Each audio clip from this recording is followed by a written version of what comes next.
So just to set the context here, this first reading taken from Jeremiah, there's a little interesting tidbit I want to share with you. This is a very important chapter. Jeremiah is maybe the second most important prophet of the Old Testament next to Isaiah. And his book is kind of written like a sandwich, okay? So you have pronouncements of woe and warning on either end. They're like the bread of the sandwich. And then of these 52 chapters, there's 5 in the middle that are like the meat of the sandwich. It's like comfort and consolation. And right smack in the middle of those 5 chapters is this chapter that we just heard today. This chapter is very important for us as Christians because it's the one in which we hear about a new covenant. The only time you hear that express those 2 words in the entirety of the Old Testament, a new covenant, where we have forgiveness of sins, and God writes the law in our hearts. That passage we're all familiar with in this very chapter. It's the longest quotation or citation in the entirety of the New Testament of an Old Testament text, are those 4 verses in chapter 31 that we've heard so many times in the letter to the Hebrews that are quoted.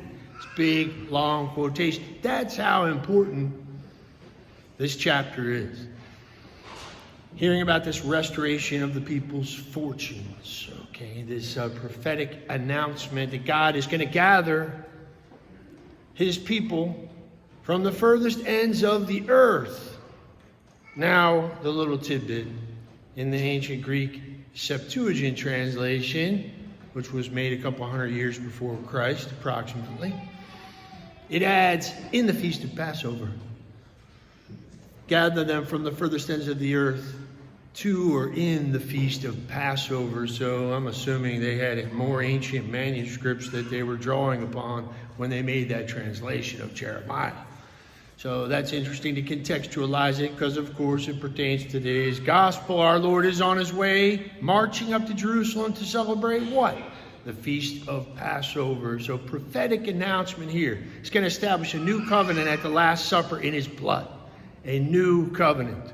So a very important contextual text here from Jeremiah. Now let's talk about Bartimaeus. Mark's writing for a Gentile audience, Romans. Largely he's writing this presumably in Rome. Okay, Bartimaeus, any Jew would know that just means son of Timaeus. But he has to explain himself to Gentiles. So even though he says Bartimaeus, whose name means son of Timaeus. Bar means son, like bar mitzvah.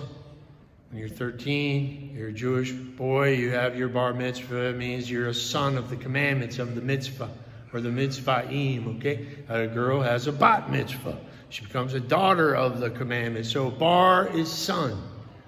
Simon, son of Jonah. Simon bar Jonah, okay? Bar, son. Bar Timaeus. So his father's name is Timaeus, obviously. The word Timaeus maybe means honorable one. I mean, it comes from this word timeo in Greek, which means to honor. Okay.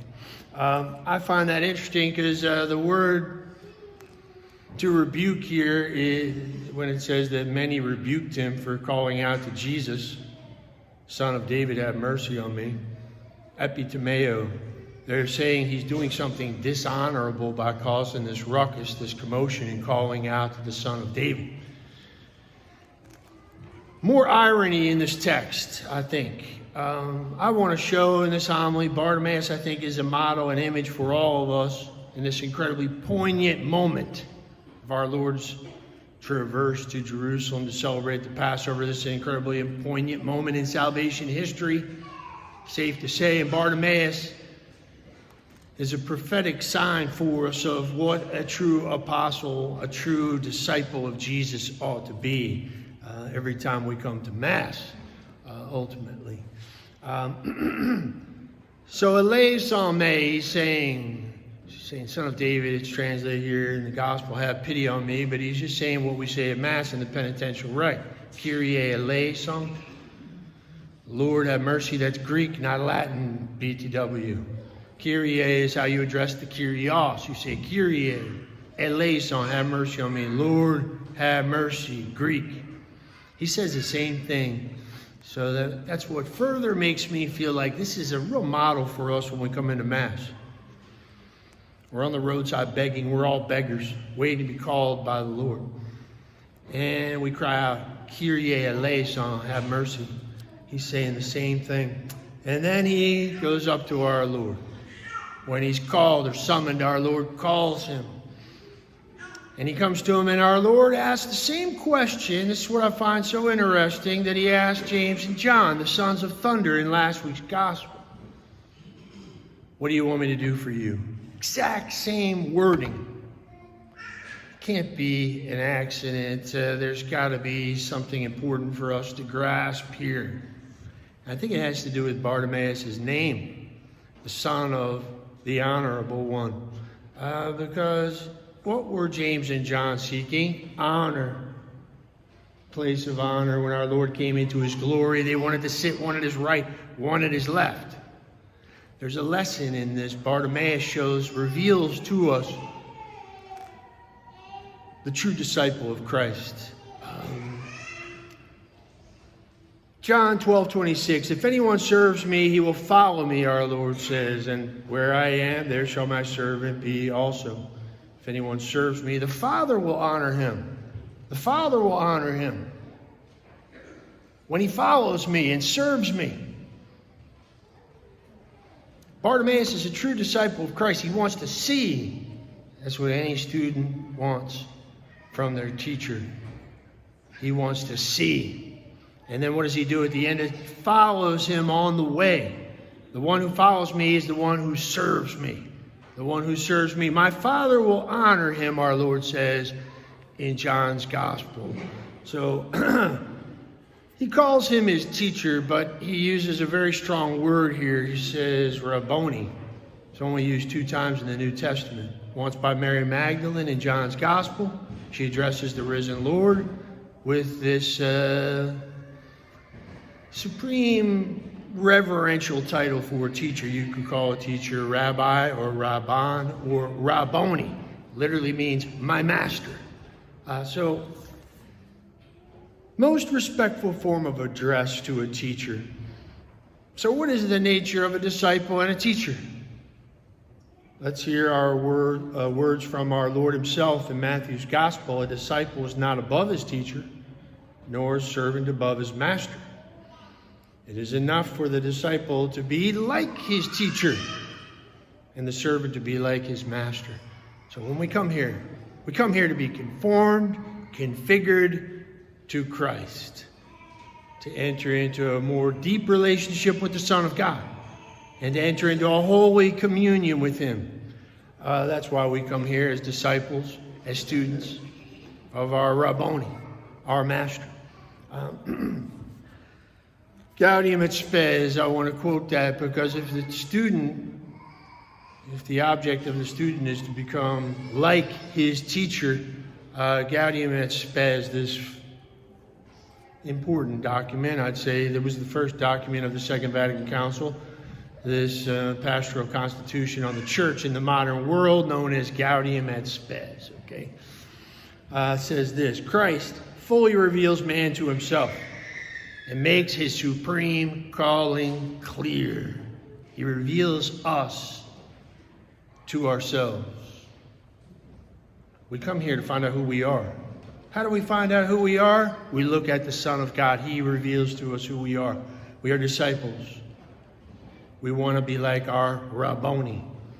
We come here to be configured and conformed to him, to have our true identity as the image and likeness of God revealed to us, and receive graces whereby we can be more greatly configured to him. GS 22, Gaudium et Spes 22.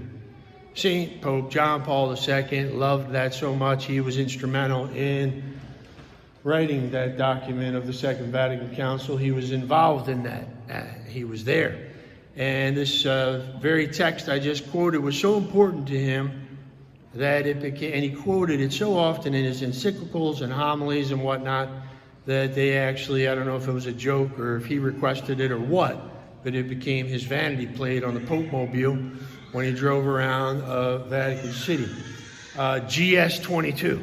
Okay, so Christ fully reveals man to himself and makes his supreme calling clear. Now, this has nothing to do per se in the strict sense with Bartimaeus, but I just thought it was interesting. He's got the same name as a very important dialogue of Plato, the philosopher in the 4th century, as a dialogue by the very same name, Timaeus, because Socrates is having this debate with a guy named Timaeus, and they're discussing the origins of the cosmos, so just for fun. I was just looking through it real quick to see if there's any connection to today's gospel, and I thought I would include this quote because it's very similar to what we just heard in Gaudium et Spes and in Matthew's gospel of a teacher wanting his students to become like him, trying to provide a model for his student. This desire of the student to become like their teacher. God is our teacher. So here we hear Timaeus say in this dialogue, why did he who framed the whole universe do it? Why did this divine being create the universe in the first place? And he answers his own question by saying, because he's good. Perfectly good. The good, capital G. That's why he did it. And one who is good can never be jealous of anything. And so, being free of jealousy, he wanted everything to become as much like himself as was possible. To the extent possible, the fulfillment of their end, the perfection of every single one of us is when we will be fulfilled in the image and likeness of God. When we become configured to Christ, the imago Dei, the image of God. We become who we were destined and created to be. God is not jealous in any way whatsoever. This is his supreme desire, that we all become like God to the extent that we were created. So now he follows him on the way. And Jesus, we know, is the way, the truth, and the life. Christianity early on was known as the way. That's a very interesting biblical theme in the Old Testament. But look, he was called on the feast of Passover. Just like it says there in Jeremiah, and the blind and the lame followed him. That's why they chose that passage. From the ends of the earth he called them, blind and the lame, here he is. So incredible prophetic announcement, but it ultimately symbolizes all of us who are blind and lame, following the Son of God in the feast of Passover, where he's going to establish a new covenant and gather us from the ends of the earth. So called by the Lord, he's a disciple, an authentic disciple, who wants his teacher to help him see. He's a servant who followed the Lord, and whoever serves and follows the Lord will be honored by the Father.